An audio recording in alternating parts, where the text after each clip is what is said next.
Oh, the screen visible? Yes, sir. It's visible, sir. So 22-year-old primate gravida with 28 weeks of amenorrhea found to have a BP. So the earlier my question was only up to this, that during antenatal checkup or urine exam shows protein 3 plus. So I wanted to add a surgical condition here. So now complaints of pain in the right iliac fossa, courses for diagnostic lab and proceed. So this is the condition along with the surgical problem also. So in this, first you analyze. Supposing it is only a case scenario given and not a live patient, then you first analyze the case. The primary in early third trimester, BP is high, protein in urine, which is suggestive of pregnancy-induced hypertension, also known as preeclampsia, because there is no straightforward diagnosis given here. So you make the diagnosis with the history or the findings that are given in the case scenario. Second, this patient has a pain in the right area fossa. Possible causes are acute appendicitis and twisted ovarian cyst. So this is the way you go about if the case scenario is given. On the contrary, if they give you a live patient, then you have to find out all these things with your question about the from the complaints of the patient and the history taking. So uh, you must go for history taking pertaining to PAH and pregnancy of the patient and also in relevance to the non-obstetric complaint. So that is where I asked you about acute appendicitis. You should remember your general surgery training and ask for history of fever, nausea, vomiting, periumbilical pain, radiating or migrating to right iliac fossa, torsion ovarian cyst, only simple vomiting and nausea, and pain respite in the right iliac fossa to differentiate all the conditions. Then you make a diagnosis based on the history and then examine the patient. When you examine the patient, you make a general examination about the pregnancy abdominal examination and then go to the systemic examination. When you touch the right iliac fossa, if you find guarding and rigidity, definitely it may be acute appendicitis with febrile and periumbilical pain as a starting point, or it may be a torsion ovarian cyst without all these features. And then you go for pre-op investigations.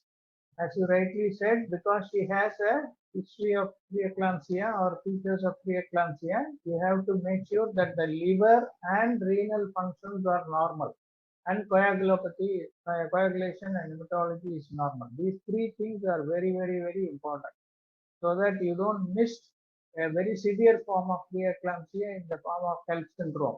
So always remember the investigations.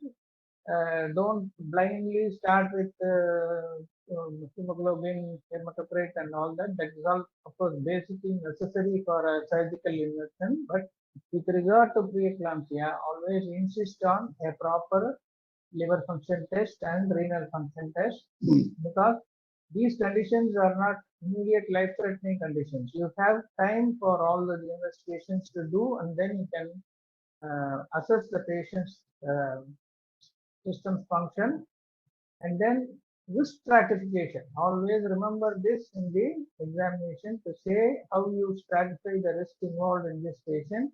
And here the risk is for the mother as well as for the fetus. So you have to do that. And then pre-op optimization. So in the BP is 170 by 100, you can try to control it either with parenteral or oral antihypertensives along with magnesium sulfate, which will be helpful both to as a preventive measure to prevent an eclamptic attack as well as produce tocolysis in this particular condition where they want to do a diagnostic lab procedure. And pre-op instructions of which kind of drugs you have to continue, which drugs you have to withhold, any NPO is allowed possible, and always pregnant patients, you treat them as full stomach patients. So it is always mandatory that all pregnant patients should receive anti-aspiration prophylaxis compulsorily, and then placing the patient in the operating table with the left lateral tilt That should be always told in the examination. And so intraoperative management, what are all the monitors, special reference to fetal monitoring in this case, and then the general monitoring for the mother and mother's position with the left lateral tilt. Don't forget that. And pre-oxygenation is another important thing which we should never forget and which will not be excused if you forget it.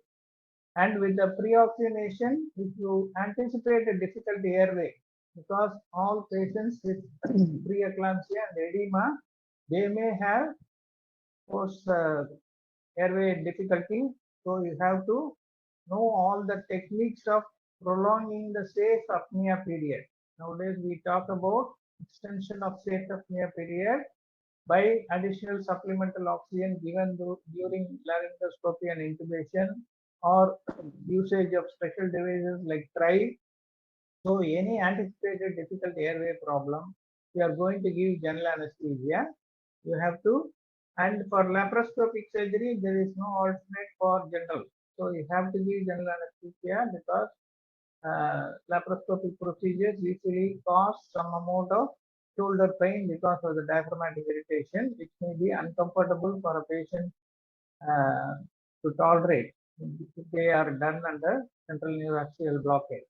But for a short procedure, it may be okay, like tubal ligation or nothing. But for procedure like appendix removal or torsion ovarian cyst, at the time element may be longer. It may be difficult for the patient to remain awake under regional technique. So general anesthesia will be the preferred choice.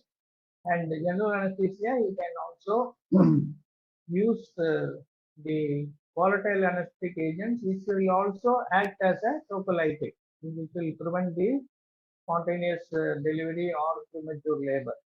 And post-op care, of course, being a preeclamptic patient, you have to monitor the fetus well.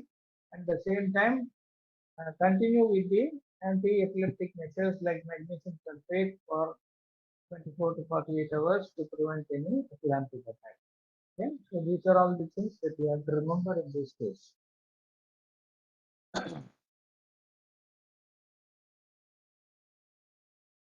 Right.